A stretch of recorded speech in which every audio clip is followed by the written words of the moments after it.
Tonight on Reporting Scotland, the amber weather warning is lifted, but the disruption continues as drifting snow causes problems for drivers. The field to my left, the snow is blowing across here, creating a drift that's taller than me.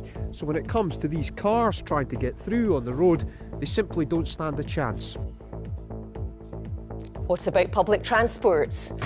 Clearing the runways to get many air passengers moving again.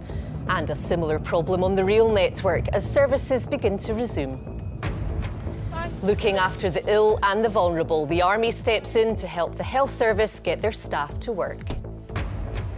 Remember this from the last few days? We catch up with the Edinburgh bus driver who everyone has been talking about. And how does this week's icy blast compare with years gone by? We look at some of Scotland's most wintry weather.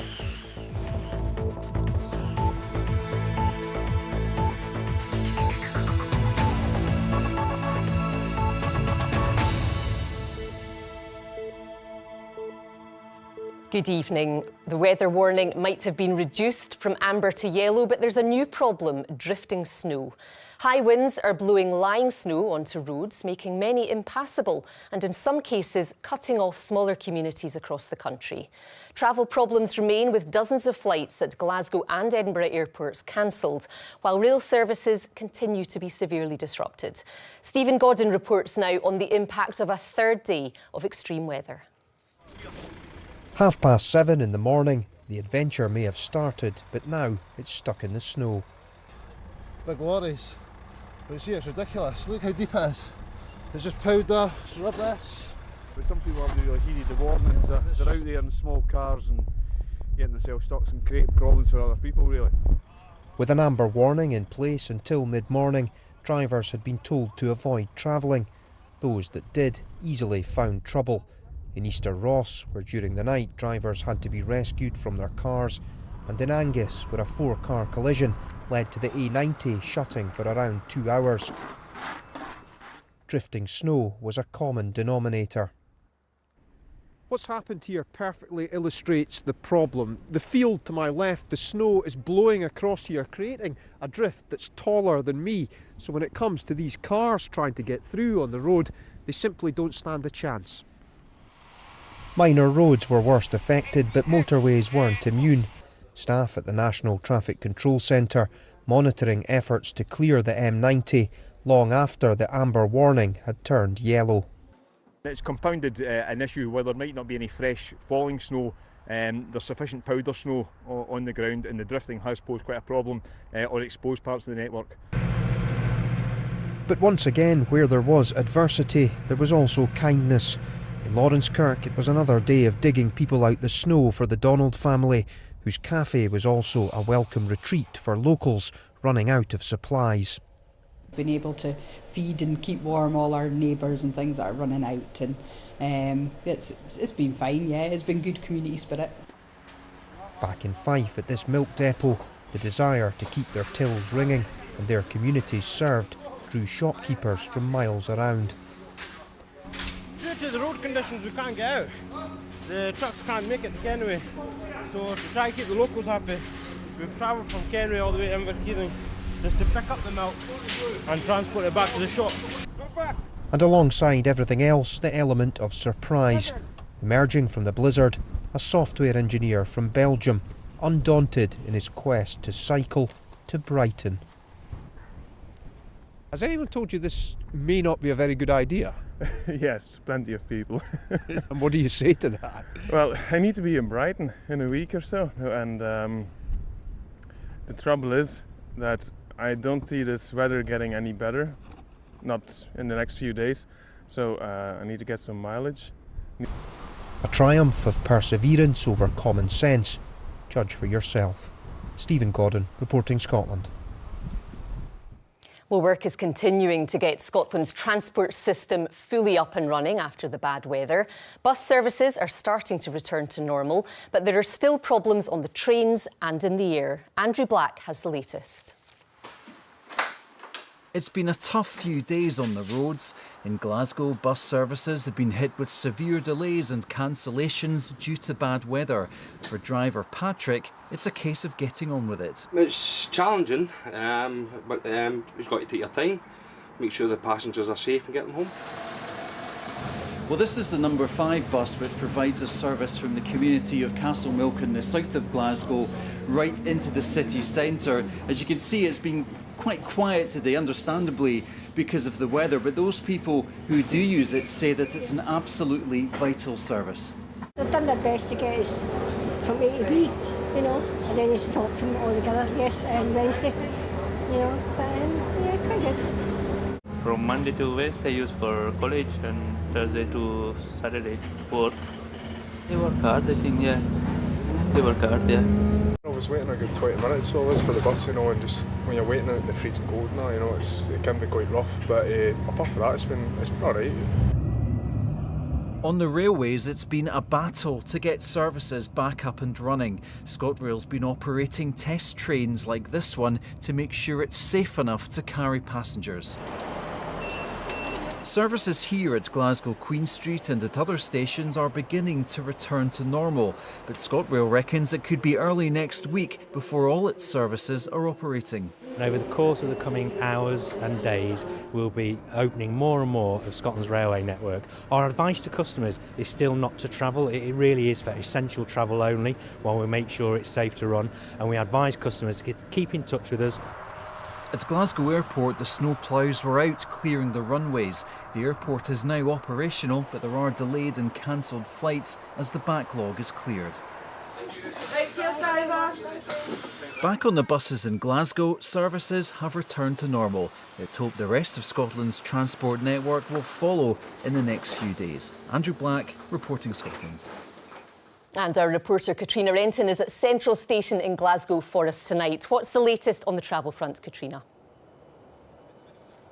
Well, you can see this is no typical Friday night here at Glasgow Central Station. There are a few services, East Kilbride, Ayr and Kilmarnock, running this evening. There have been no trains at all between Glasgow and Carlisle today. Now, tomorrow, ScotRail are planning on operating as many services as they can. But as you heard in Andrew's report, of course, things are still being checked for safety. But they're hoping the Edinburgh to Glasgow train, the Inverness to Aberdeen train and several other services will be back up and running tomorrow. And they say that they hope by Monday morning that they will have things as near to normal as possible for commuters. Now, the airports have all been open today, but Aberdeen, Glasgow and Edinburgh have all experienced cancellations.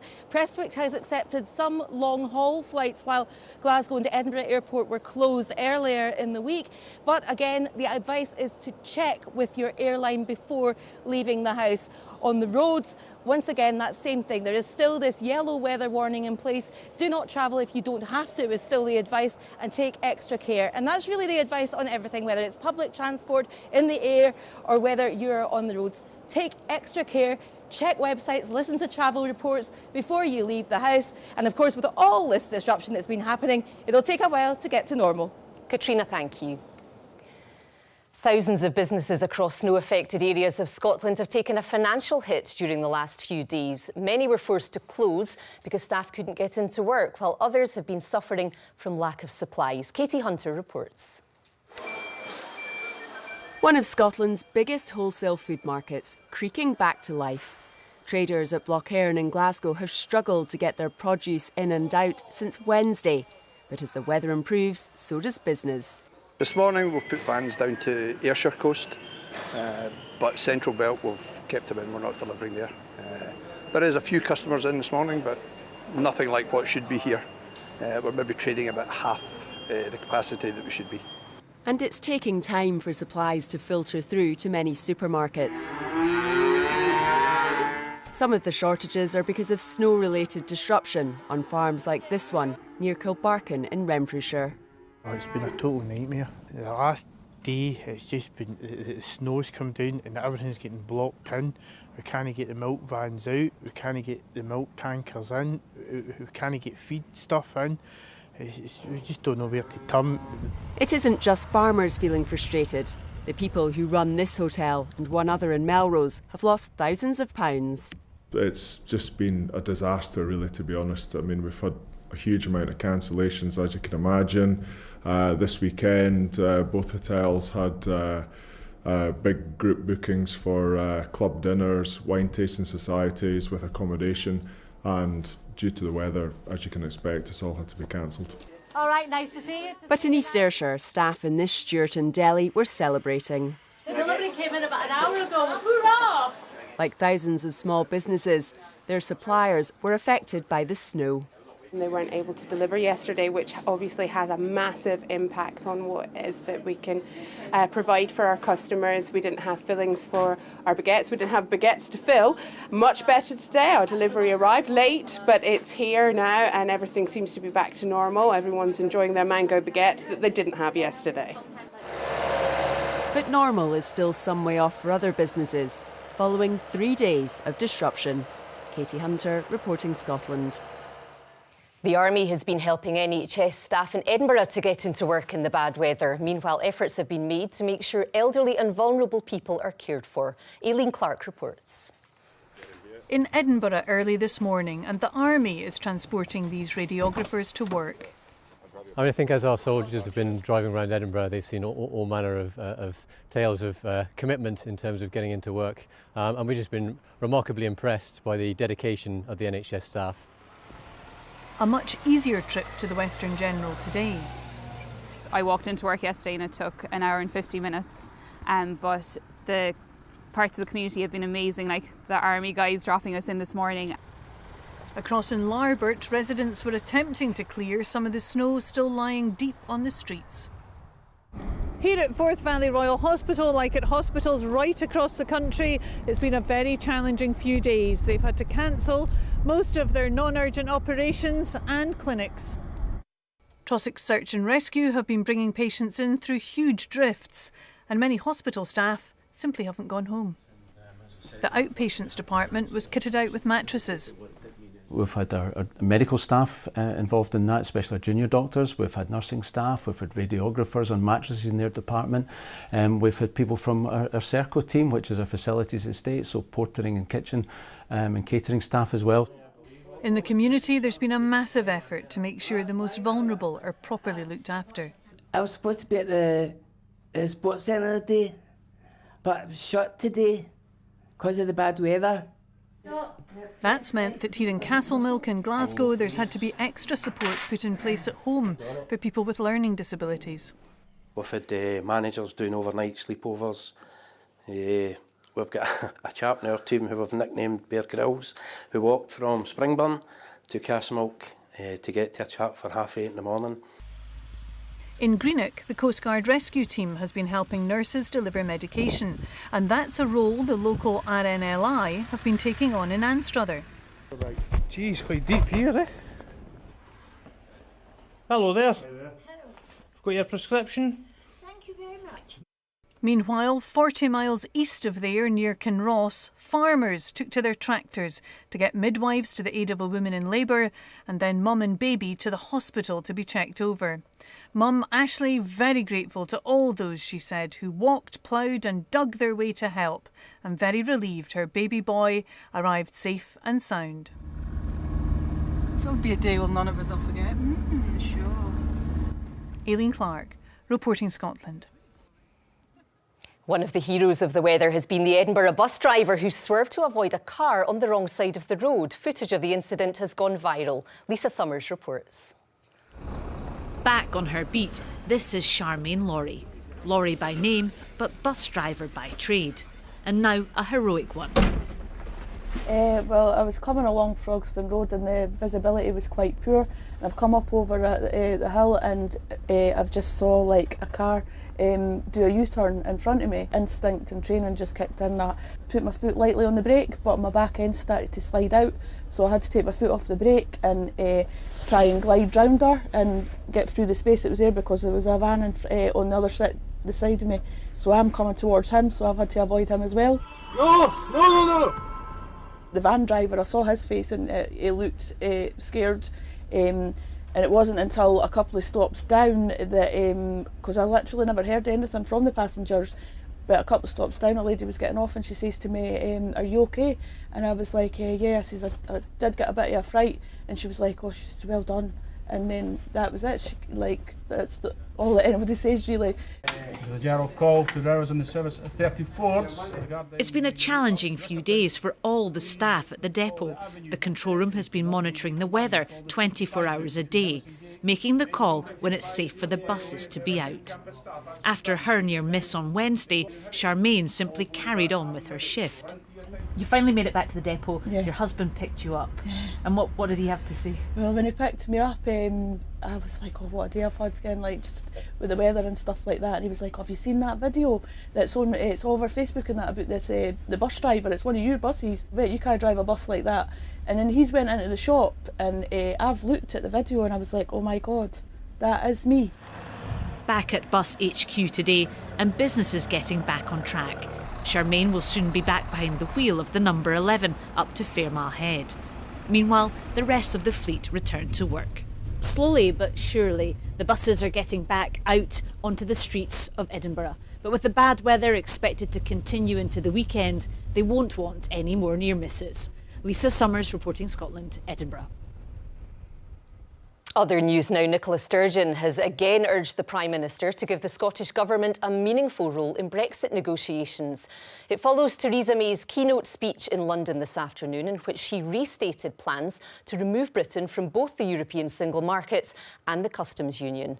From Westminster, here's our political correspondent Nick Eardley. After all the questions, time for answers. A speech designed to reach out to her party, to the country and to Europe. Theresa May repeated her desire for a new deal, more free than any other in the world, but she admitted not all will be easy in achieving it. Yes, there will be ups and downs in the months ahead. As in any negotiation, no one will get everything they want. We will not be buffeted by the demands to talk tough or threaten a walkout, just as we will not accept the counsels of despair that this simply cannot be done. The PM still wants to leave the customs union and single market, but take part in some agencies. The UK will take control, she says, but may remain in step in some areas. Mrs May said she'd work for the whole of the UK.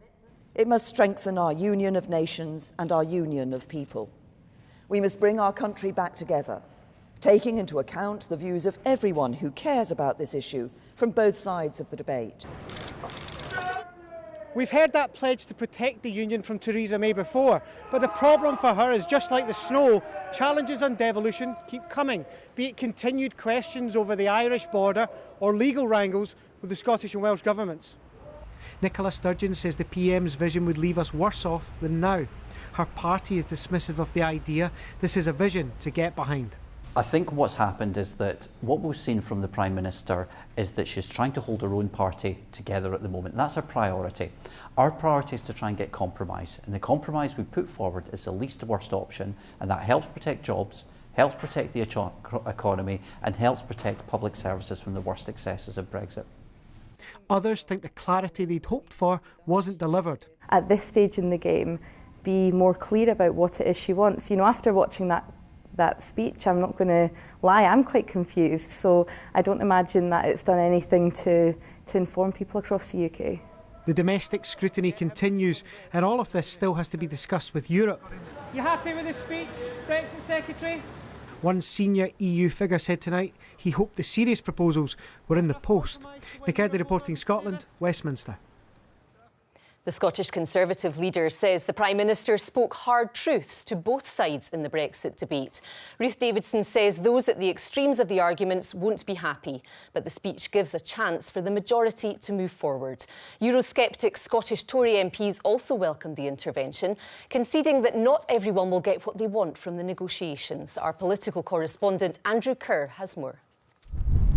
The Scottish Conservatives were meant to be beside the sea in Aberdeen this weekend, but the weather put paid to that.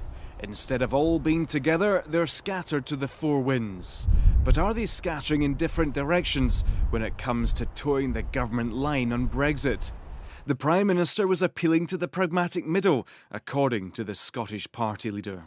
I think that the tone that the Prime Minister struck here was to tell hard truths to both sides. So I think some of the people who have been more ideological at the extremes of both sides of the argument will probably not be too happy by this speech. But I think the vast majority of people in the middle will see this as a really pragmatic attempt to move us forward. 60 Conservative MPs had written to the Prime Minister demanding a hard Brexit. Eurosceptic Scottish Tory MPs believe the speech was pragmatic, but concede you can't always get what you want. I think that you've seen unity in the Cabinet, in any negotiation. Not everyone gets everything that they want in a negotiation. It has to be compromised, and the Prime Minister was open and honest about that in her speech today. But what she has done is put forward a plan which we can all come behind to support, to ensure that we can leave the European Union fundamentally as one United Kingdom and stronger as a result of it. The Prime Minister wanted people to face up to hard facts. The hard bargaining with the EU will continue in earnest. The wintry weather may have killed off the Scottish Conservative Spring Conference, but perhaps there's an air of sunny optimism amongst the Scottish Tory MPs. They agree that both sides will have to compromise when it comes to Brexit. Maybe this speech has given the Prime Minister just a little bit of breathing space. Andrew Kerr, reporting Scotland, Glasgow. Back to the weather now, and despite the freezing conditions, there are no plans to postpone any of the 4 Scottish Cup quarter-final matches this weekend. But Morton, who play Celtic in Glasgow tomorrow at lunchtime, say all 4 matches should be postponed. David Curry reports. All hands to the shovel at Celtic Park, making the stadium safe for the match against Morton, although not everyone is keen for the tie to go ahead. The Championship side wanting it postponed. Some Celtic players are feeling the cold more than others. But training, even for the T-shirt too, has been affected by the weather. Yesterday was virtually near on impossible, but we gave the guys a programme to do. And then obviously today we've trained. So we've only really missed out on probably one day's preparation. Now, it's not just the cup holders Celtic who've been forced by the weather to improvise preparations for the weekend's big cup quarter-finals. Readying themselves to play Rangers at Ibrox, Falkirk have retreated indoors. Today we thought we could get on the pitch, but we've had to call off at the last minute and managed to get Ravenscraig indoor, a full pitch for the next couple of hours, so that's definitely helped us. Tomorrow we'll probably be back indoors. It's not ideal, but we've just got to get on with it. There's stoicism at Pittodrie too, although some regular visitors might miss out on their team's game against Kilmarnock. I don't think all our supporters from rural areas or even from the central belt may all get up, but it's great that we've managed to obviously get the game on.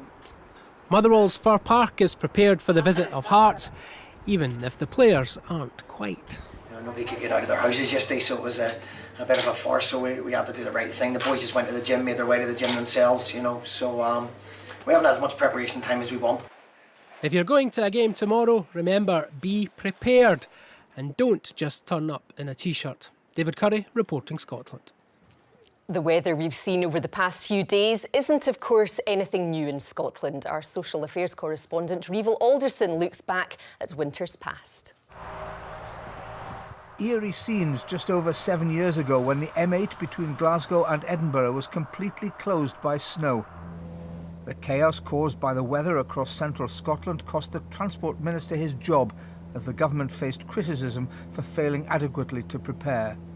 The weather warning system was introduced as a result of these events, but dealing with winter travel problems is nothing new in Scotland. Isolated moorland cottages, lonely even in summer, now are completely cut off. And disaster is the price of taking risks. Volunteers were quick to help on the roads in the 30s, but in the longest winter of the century, 1963, there were new snow-clearing solutions. On the railways, some drifts were so deep, explosives had to be used. Then a giant snowplower thrust a way through to get this line at Riccarton open again. Just over 40 years ago, helicopters were deployed to rescue 70 passengers trapped on a train in Sutherland for 20 hours. It's pretty cold. It was just, we were all humped together, just sitting, trying to keep warm. But the mail usually got through. With Loch Lomond frozen, the postman used a sledge to deliver to one of the islands. And of course, a deep freeze brings leisure opportunities. This Bruegel-like scene was a Bonspiel on Carsbreck Loch in Perthshire. 3,000 curlers on more than 600 rinks. Required kit, a large stone of course, a tam o' shanter, and naturally a moustache to keep the chill of 1929 away. Revel Alderson reporting Scotland. A modern day forecast now with Christopher. Thank you very much indeed, Laura. Hello there, good evening. Well, what a week of weather we've had, and thank you very much indeed to all of our weather watchers for sending in the hundreds of photos showing us just exactly how much snow we've had and now the conditions we're having to deal with over the next few days, because there is no sign of any significant thaw for probably a good week or more. Still, a Met Office yellow be aware warning in force for further snow showers and now the risk of ice. Now, it's been a windy day today, blowing that snow around as we've heard, leading to significant snow drifts in places, and it's still windy tonight, still a few snow showers at times, again mainly across the east and northeast. Bitterly cold overnight and a bitterly cold start to the weekend.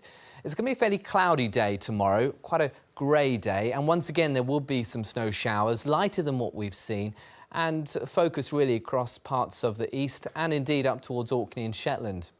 Temperatures there mid-afternoon, 1 to 3 Celsius, a number of snow showers through Caithness and Sutherland, a good part of Grampian region down towards east central Scotland and the southeast, but further west, anywhere from sort of South Lanarkshire in towards Dumfries and Galloway, Ayrshire, in towards parts of Argyll, reasonably dry but fairly cloudy, once again quite cold. Still an easterly breeze but lighter than today, and again reasonably dry in the northwest, perhaps a little bit of brightness.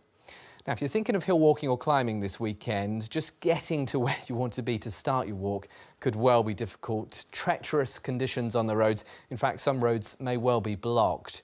And you can see if you do get into the hills, you have to be prepared for extreme winter conditions. Temperatures down to -8 on the summits. Winds from the east, snow showers at times, leading to poor visibility. Rest of the afternoon into the evening and overnight, well, little in the way of change. We still have that easterly, we still have those showers. Sunday, low pressure nearby, and we've still got the easterly wind, but it's not the beast from the east. It's coming from a slightly different part of the near continent, so not quite as cold, but cold enough. And it will be another cold day on Sunday. Cold enough for a further Met Office yellow be aware warning for snow showers and ice, because whilst through the day a little bit of that snow will melt, overnight it will refreeze, leading to slippery surfaces. Perhaps a spell of heavy snow in towards the borders on Sunday, but chiefly over hills and high ground, similar to in towards parts of the Cairngorms. Elsewhere, reasonably dry, 1 or 2 showers, but it will be cloudy and it will be cold. That's the forecast for now. Thanks, Chris. And that's Reporting Scotland for now. I'll be back with the headlines at 8 and the late bulletin just after the 10 o'clock news. Until then, from all of us here around the country, have a great evening. Bye-bye.